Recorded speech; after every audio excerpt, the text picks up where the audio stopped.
मेरा नाम राजीव कुमार झा है और मैं आपके साथ में आने वाले सप्ताह के लिए कुछ स्टॉक्स और इंडेक्स के रिगार्डिंग में मेरा जो व्यू है वो मैं आपके साथ में साझा कर रहा हूँ। सबसे पहले बात करते हैं निफ्टी की। निफ्टी का अगर आप चार्ट देखेंगे तो इससे पहले जो निफ्टी का ये वाला एरिया जो था, ये इसका बॉटम का एरिया था या डिमांड का जोन भी आप इसको बोल सकते हैं। अगर मार्केट इस ज़ोन को अगर सस्टेन करके अगर नीचे अगर क्लोज़ कर देता, तो फिर मैं ये कह सकता था कि मार्केट यहाँ से फर्दर डिप लेने को रेडी है। हालाँकि अभी ऐसा नहीं है कि इसके नीचे ब्रेक नहीं हो सकता है, क्योंकि पहली बार इस ज़ोन में आता है तो वहाँ से एक बाइंग आती है, ठीक है।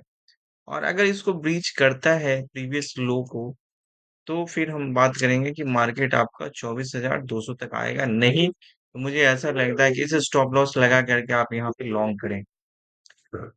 लेकिन निफ्टी के मुकाबले अगर कोई बैंक निफ्टी का चार्ट देखेगा, तो बैंक निफ्टी ज़्यादा स्ट्रॉन्ग है।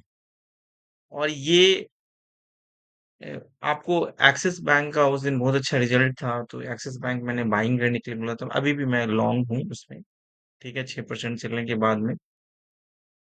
और मुझे ऐसा लगता है कि बैंक निफ्टी ज़्यादा स्ट्रॉन्ग है। और फर्दर अगर आप 1 आवर के चार्ट अगर आप देखते हैं, तो 1 आवर में ये इस ज़ोन में अगर मिलता है किसी कारणवश, कल हो सकता है या आने वाले टाइम में जब भी 200-300 पॉइंट की करेक्शन होगी, तो मुझे लगता है कि बैंक निफ्टी को आप लॉन्ग करें और इस लो के साथ में आप 51,000 के साथ में आप, मेरा टारगेट काफ़ी बड़ा है, तो इसलिए ये 1000 पॉइंट का टारगेट हो गया। तो 1000 पॉइंट का टारगेट भी मैं ये नहीं बोल रहा हूँ कि आपको अभी लॉन्ग करना है। मेरा कहना है कि जब ये डिप आए, तो डिप आएगा तो एक मेरा ख्याल है कि ये इसके अराउंड में 52,600 के अराउंड में आने के बाद 300-400 पॉइंट का डिप आएगा, तो फिर एक बेहतर अपॉर्चुनिटी मिलेगी आपको इसके साथ में एंट्री करने का। और टारगेट के लिए आप स्टॉप लॉस ट्रेल करते चलें, क्योंकि टारगेट मुझे ऐसा लग रहा है कि शायद अभी जैसे कि एक्सिस बैंक का रिजल्ट आया है, आने वाले टाइम में आपका कोटक बैंक का सैटरडे को रिजल्ट आया है। देखते हैं कि रिजल्ट अच्छा है या खराब है, मैटर ये नहीं करता है। मैटर ये करता है कि मार्केट को सब कुछ पता है और मार्केट कैसे रिएक्ट करता है। रिजल्ट बहुत अच्छा है, मार्केट नेगेटिव रिएक्ट करेगा तो हम भी नेगेटिव रिएक्ट करेंगे।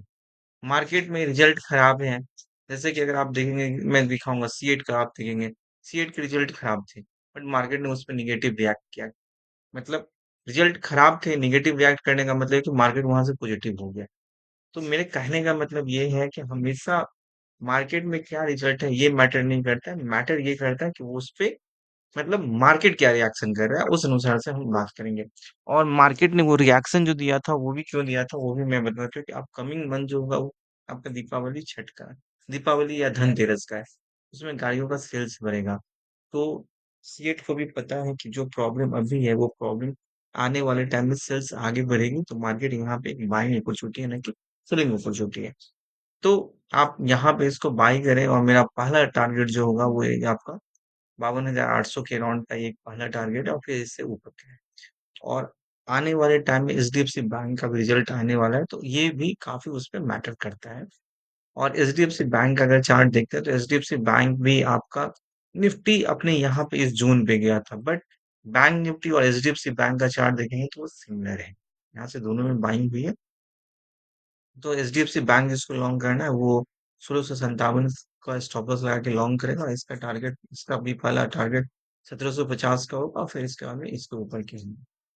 अब आने वाले टाइम के लिए जब फेस्टिवल सीजन की बात कर रहे हैं तो उसमें मेरा जो पहला पसंदीदा जो स्टॉक्स है वो है अभी के लिए एक्साइड इंडस्ट्रीज है, क्योंकि एक्साइड इंडस्ट्रीज ये पहले वाले अपने डिमांड जोन पे आ गया है। मैं यहीं पे मैंने सबको बोला था 495-96 से लॉन्ग करने के लिए, और पहला टारगेट यही 530-40 का था, और संजोग से ये फिर वापस आया है। और मेरा ख्याल है कि कोई भी आदमी अगर यहाँ पे लॉन्ग करेगा तो उसका 10 रुपए का स्टॉप लॉस है, और 10 रुपए के स्टॉप लॉस पे यहाँ से टारगेट पे 45 रुपया है, तो मतलब 4 गुना का टारगेट है, तो क्यों नहीं लेंगे। दूसरा स्टॉक है वो है डॉलर। मैं पिछले दिन भी मैंने इसका जिक्र किया था। और अभी चूंकि इसकी लीडिंग जो कंपनी है इस सेक्टर की वो है पेज इंडस्ट्री, तो पेज इंडस्ट्रीज में काफी मोमेंटम आ गया है, इसका डिप का इंतजार करेंगे। और ये डॉलर इंडस्ट्रीज आपका 536 पे स्टॉप लॉस जो होगा वो आपका 522 का होगा। और पहला टारगेट जो होगा इसका 570 का होगा।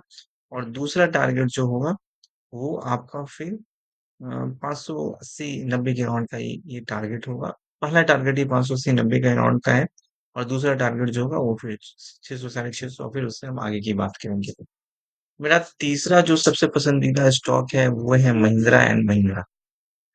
और महिंद्रा एंड महिंद्रा का जिक्र मैं क्यों कर रहा हूँ, उसका एक रीजन है। ये भी इसका डिमांड जोन है, मेरे ख्याल से ये यहीं से मतलब बाउंस बैक कर लेनी चाहिए, कल इसकी बाउंस बैक आनी चाहिए। वेट करेंगे मार्केट क्या कर रहा है। और ट्राई करेंगे, छोटा सा स्टॉप लॉस होगा वो आपका ये 2916 का स्टॉप लॉस है। मतलब ऑलमोस्ट 50 रुपए का स्टॉप लॉस है। और टारगेट यहाँ से 3200 है। मतलब ये है कि यहाँ से 250 पॉइंट का है, 1:5 का रेशियो। एक रीजन मैं आपको और बता देता हूँ इसके लॉन्ग रहने के। इसने जो न्यू एसयूवी जो लॉन्च की है स्मॉल सेगमेंट में, उसका 14 वीक्स का आपका क्या है वेटिंग पीरियड है। तो आप समझ सकते हैं कि इसका कितना ज्यादा डिमांड है। तो आप ये स्टॉक लॉन्ग कर सकते हैं। एक्सिस बैंक डेफिनेटली आप लॉन्ग करें। मेरा ये लॉन्ग है और मेरा स्टॉप लॉस जो होगा वो 1170 का 75 का स्टॉप लॉस के साथ में आप इसको लॉन्ग कर सकते हैं। या जब ये डिप आता है, जैसे कल हो सकता है कि स्टार्टिंग में 1-1.5% का मोमेंटम दे और उसके बाद में शायद हो सकता है कि कल एक डिप दे या परसों डिप मिले, तो आप इसमें लॉन्ग कर सकते हैं। और दूसरा जो है वो है आईसीआईसी बैंक। आईसीआईसी बैंक में बुलिश इनगल्फिंग पैटर्न बना है और यहाँ से मार्केट में ये आप लॉन्ग कर सकते हैं। और इसका भी स्टॉप लॉस जो होगा ये 1240 का होगा। और पहला टारगेट ये इस जून का है 1304 का। और फिर इससे आगे की बात करेंगे।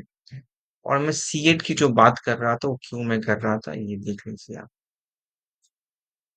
मार्केट में खराब रिजल्ट थे, ये इसका डिमांड का जोन है। और दूसरा अगर आप इस ढंग से देखेंगे तो ये लोअर लेवल पे देखिए, 2696 95 तक लो मारा था, वहां पे किसी ने लॉन्ग किया।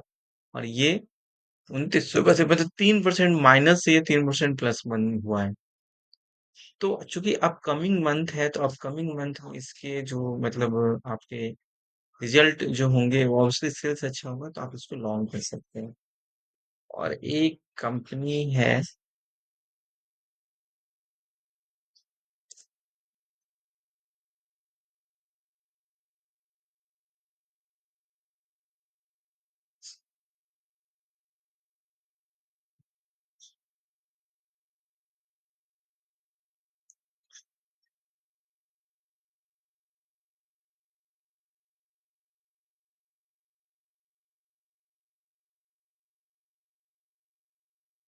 कोई नहीं, एक कंपनी है आसी इंडस्ट्रीज है।